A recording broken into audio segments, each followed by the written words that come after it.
आ जाती है रखी।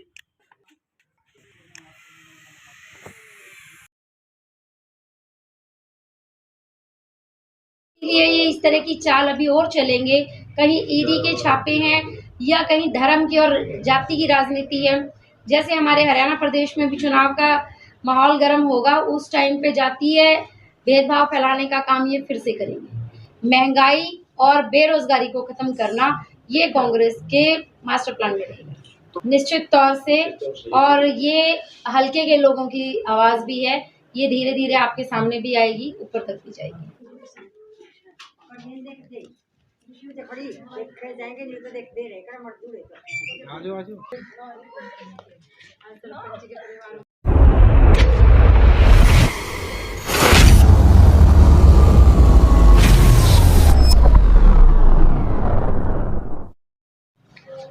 हाँ जी, सुमन बेटी जी नमस्कार।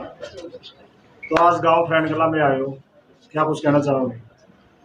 देखिए फ्रेंड, क्योंकि नरवाना विधानसभा से मैं 10 साल से तैयारी कर रही हूँ और फ्रेंड मेरा पारिवारिक गांव है, क्योंकि कलौता फ्रेंड में कोई फर्क नहीं है। मैंने भारतीय जनता पार्टी छोड़कर कांग्रेस पार्टी ज्वाइन की है चौधरी भूपेंद्र सिंह हुड्डा जी के नेतृत्व में। और अब चुनाव की तैयारियां, क्योंकि अभी पहले लोकसभा चुनाव उसके बाद विधानसभा, लेकिन तैयारियां हम अभी से शुरू कर रहे हैं।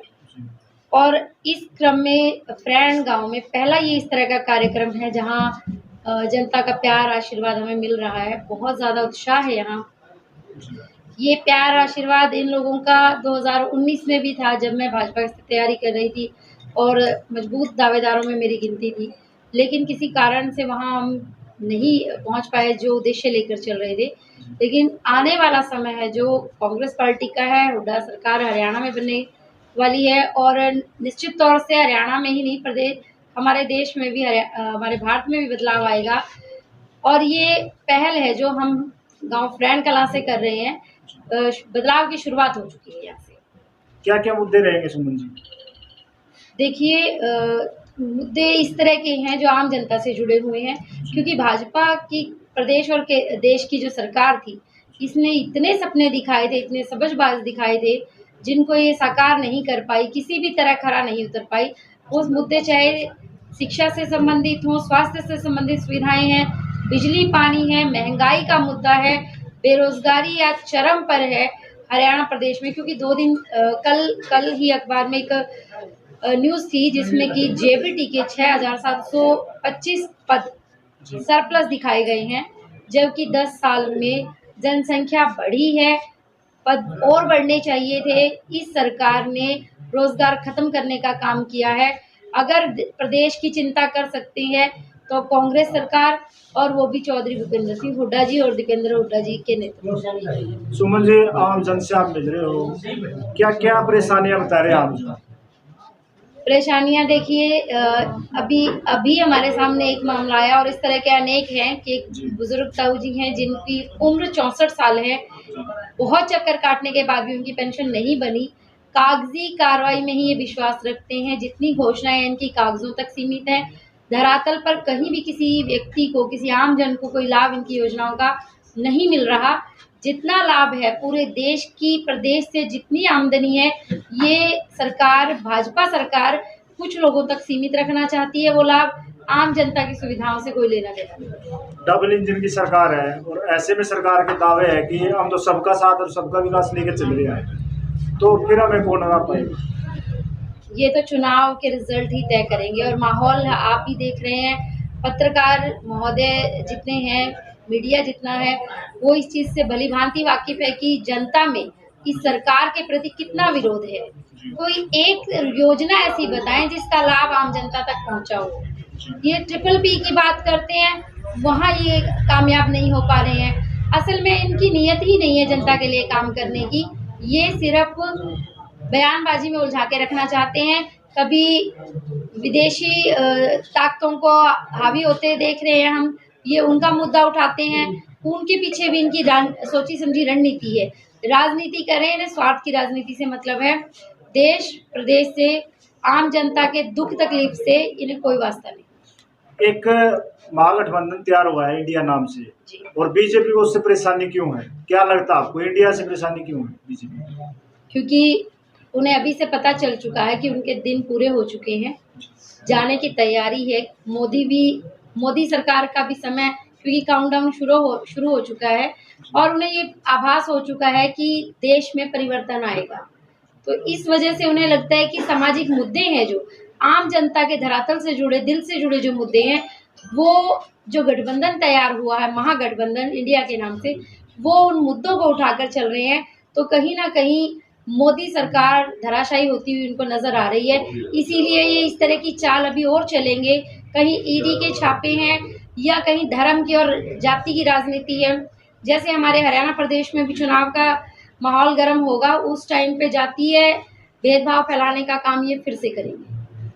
तो बीजेपी कहती है कि हम तो राम राज्य लेकर आए।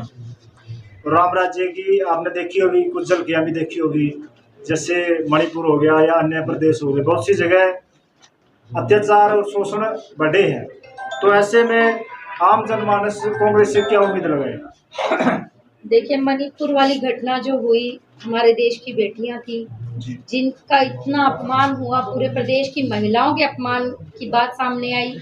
और कमाल की बात ये है कि जो चौकीदार कहलाते हैं अपने आप को, उन्होंने 2.5 महीने तक मणिपुर जल रहा था, महिलाओं का अपमान हो रहा था, लोगों को जलाया जा रहा है, मारा जा रहा है, उन्होंने जुबान तक नहीं खोली। प्रधानमंत्री 18 घंटे काम करते हैं। ऐसे में देश आक्रोश में है।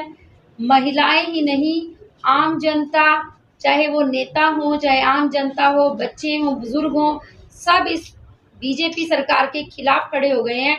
क्योंकि ये सत्ता में रहते हैं तो इस तरह के दंगे कोई बड़ी बात नहीं, ये लाशों पर राजनीति करने वाले लोग हैं। चल, एक सवाल है जी मेरा, जैसे आज महंगाई चरम सीमा पे है, अगर कांग्रेस आती है तो क्या होगा? क्या महंगाई कम होगी या यूं ही चलती रहेगी? देखिए, ये आप लोगों ने भी 10 साल देखे हैं।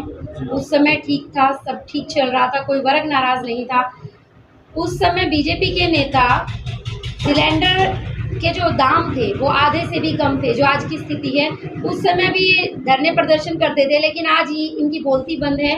आज 1100 साढ़े 1100 में एक सिलेंडर मिल रहा है। गरीब आदमी अपने परिवार का पालन पोषण करे या इस तरह की व्यवस्था करे, ये चीज़ें मुहैया करवाना सरकार का काम है। और सरकार, जहाँ तक हम बात करते हैं, ये बीजेपी केवल पूंजीपतियों की सरकार है। कांग्रेस ने हमेशा आम जन के लिए हित में काम किया है।